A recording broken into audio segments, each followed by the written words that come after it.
What's up, guys? What I wanted to do in this video is to take a few minutes to respond to some questions about these two 1911s. I've had a couple of folks ask me about these as far as which one that I prefer, that sort of thing, and so I just thought I would take a few minutes to make a video and kind of give you guys an up-close comparison about them. Of course, this here is my newest edition. This is my Taurus PT1911. And of course, this one is my Rock Island 1911. Both of these guns are great guns. I really enjoy shooting both of them. This one is the newest one that you guys have probably seen in the most recent video that I did. And the only difference between these two, of course, this is a Series 70 pistol and this is a Series 80. And for you guys out there that may not be familiar with what the differences is, this gun has an additional firing pin block safety. That is, because of the way the laws are in some states and stuff like that, they had to put them in some of the guns. And of course, this is not a big decision maker or a decision breaker for me, whether it's a Series 70 or a Series 80, because there again, I own one of each. As far as a future purchase, who knows? It's going to really depend on the gun. But what I wanted to do is just give an up-close comparison between these two guns. Of course, both of these are unloaded, and as you can see, no magazine, nothing in the chamber. Again, no magazine and nothing in the chamber. So the first thing that I wanted to talk about, since they are, one is a Series 80, the other is a Series 70, is the differences in the trigger. The difference in a Series 70 and a Series 80 trigger is going to really depend on the particular manufacturer. The Series 80 trigger in one manufacturer may be just as good as the trigger in a Series 70 of another manufacturer. But the main difference is between these two, you can feel just a little bit of the difference. Alright, this particular gun here, the only thing that I've done to both of these triggers is I have adjusted the over travel screw. Of course, for any of you guys that are familiar with that, that over travel adjustment does help with the trigger a little bit. You cut out a little bit of the slop in that trigger, and that is the only thing done to the triggers on both of these guns. And the way that you will do that is simply run that screw in until the gun actually will not fire, and then you will start backing it out slowly until you are able to fire it, and then go one complete revolution from that. It's a good idea to use just a little bit of blue Loctite on that screw as well, and that can help that trigger reduce some of that over travel significantly. So I'm just going to show you up close the differences in these triggers. Okay, you can see here the trigger here, I do have just a little bit of slop right there, but then I hit a wall, and then of course the hammer will fall. I do not have a trigger gauge, but I believe the trigger on this gun out of the box for the Rock Islands, I believe, is around 6 pounds. Don't hold me to that. It may or may not be a little more, a little less.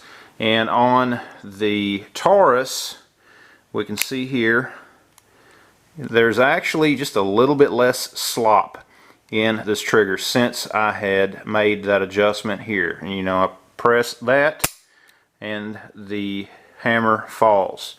Okay, so that is possibly one of the biggest difference. Now, as far as how they feel, the Taurus does have just a little bit of sponginess to it right there. When you press it back and you hit that wall, when you go to that follow through, it's not as crisp.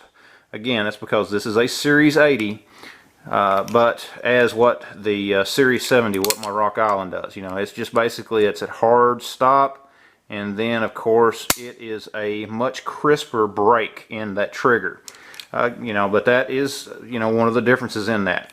Another big difference is going to be the pressure that is on the extended beaver tail. Okay, this extended beaver tail is just a little bit stiffer than what it is on my Rock Island. I mean, there's a big difference on that.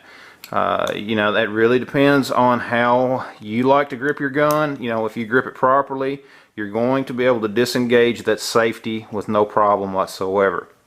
Alright, the grip on these, the early model Taurus 1911s, They originally used a little bit different bushing in their grips, and you would actually have to find Taurus specific grips for them, or you would have to change out those bushings. I think that some of the newer ones are using the standard bushing, and you don't have that issue. You can basically just get any set of 1911 grips to work on your particular gun. Another difference, of course, the Taurus has the front cocking serrations. My Rock Island does not. Right? Both of these guns do have a Novak style sights, as you can clearly see here. Just to show you, now the difference on these is, of course, the Taurus does have dots on them. There's white dots on these, where the ones on my Rock Island is just a blacked out sight. Okay, there's no dots or anything like that. You can paint them. They are dovetailed in on this particular model. This is the tactical model, and they are dovetailed in, so I could replace those if I wanted to. Both of these guns feature a full length guide rod. You can see it on this one and also on the Taurus. It's kind of a little ironic thing. You can see the stainless barrel on the Taurus with a black guide rod, and then on the Rock Island it's a black barrel with a stainless guide rod.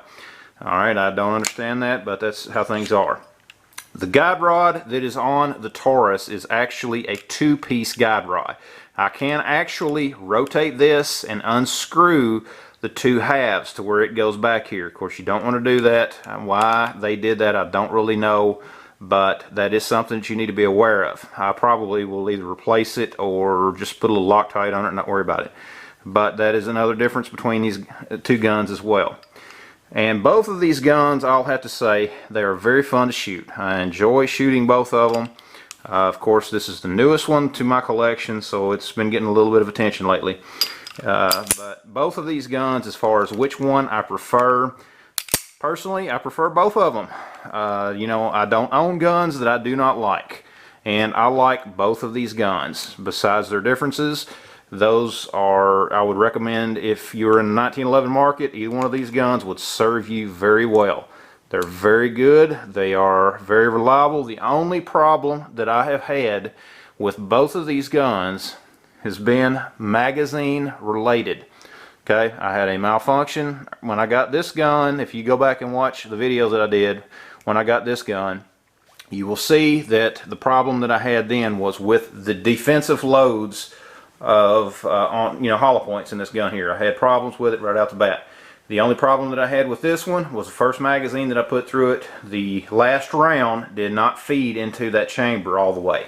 Other than that, these guns have been completely reliable. Some people may believe that that is a bad thing to have any kind of a malfunction on that, but if you're into firearms and you do a lot of shooting, you are going to have malfunctions with firearms, okay? Particularly with 1911s and magazines, or any gun, with any semi-automatic with a magazine. That magazine can cause you problems if you have a bad magazine. Another one of the differences that I wanted to mention between these two guns is the way the frames are made. On the Rock Island, the frames are actually cast. Unlike what the frame on the Taurus, as well as the other, a lot of other 1911s, these are actually a forged frame. Some people prefer the forged over the other, but with casting technology and things these days, personally, I don't see it as a big issue. I don't think that there's any problems whatsoever with the cast frame on the Rock Islands. You know, it's just a personal preference. So if you are in the market for a 1911, either one of these two guns would be a great option. Some of you guys, if you've watched the first video that I did with my Taurus, I'll tell you about the deal that I got on it. And as I'd mentioned in that video, I actually paid a very low price for this gun. I'm still, it's hard to believe what I paid for this gun. And it actually came in less for my Taurus than what it was for my Rock Island. So that's another comparison. Whether that can happen all the time, I don't know. It really depends on the market in your area.